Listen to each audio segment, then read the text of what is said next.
Ash, what did Marco Silva say at half-time here? It's a great... They've been good all game, actually, but what a goal that is. Great ball in from, I think it's Pereira.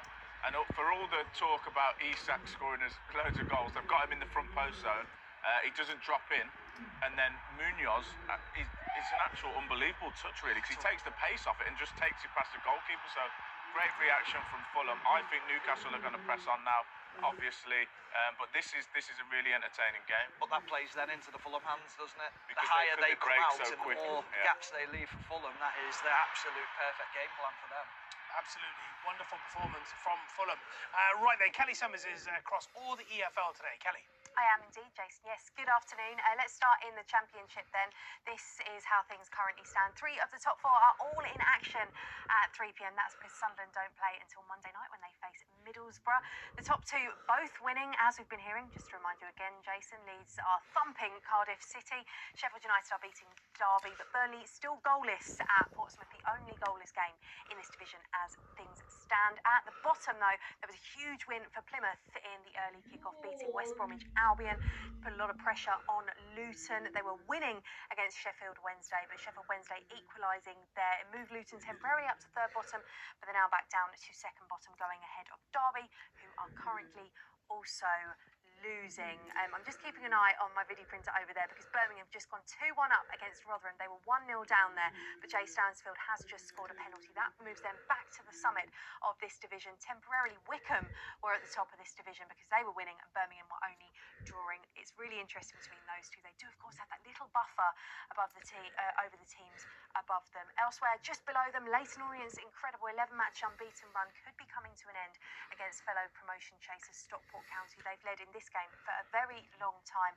Indeed, Stockport heading for 4 wins in a row. At the bottom, it's getting very interesting as well. How Northampton Town desperately needed 3 points. Just 1 win in 9 before today. They started the day 3 points above the drop zone. A few of the teams below them picking up points. Burton getting a draw in the early kick-off. But yeah, they're heading for much needed 3 points. And Shrewsbury also turning it round against Mansfield to come off the foot of that division. Into League 2, what a week it has been for the leaders, Walsall. 2-1 down against Salford. They've pulled one back. They were 2-0 down in this one, but they're heading for 3 straight defeats. Carlisle falling to the bottom of the division against inform Swindon Town, being comprehensively beaten 3-0 at home. Morecambe held a skelter game against Fleetwood Town, but they now have daylight between the two of them, and they're coming off the bottom. Carlisle heading to the foot of the EFL. Back to you, Jason. Great stuff, Kelly. Thank you very much indeed. We're going from the foot of the EFL to the top of the Premier League. Chris Wise. Liverpool still 2-0 up against Bournemouth, though they've just had another scare. Antoine Semenyo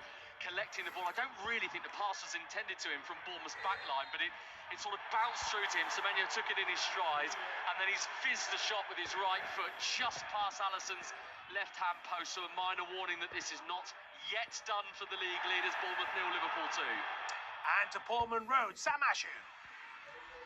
Ipswich 1, Southampton 1, Jason. Southampton look happy for the point here. You can't blame them, really. If they get it, it means that they'll stop that awful losing run of 6 games. Ipswich need a bit of a second wind, if I'm being completely honest. They've been the better team throughout, but they've tailed off over the last 5 or 10 minutes. And you feel like they have to win this one just to send a message to the other relegation battles. 28,000 home fans will be pretty disappointed if this ends as it is. But it does look likely at the moment. It is Ipswich 1, Southampton 1.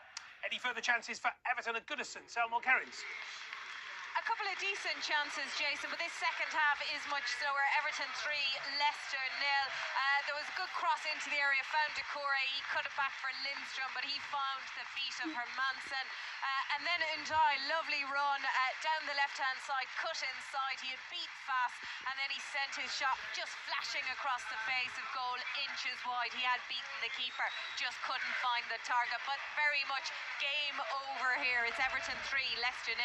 Changes being made at St James's Park. Hayley Barber.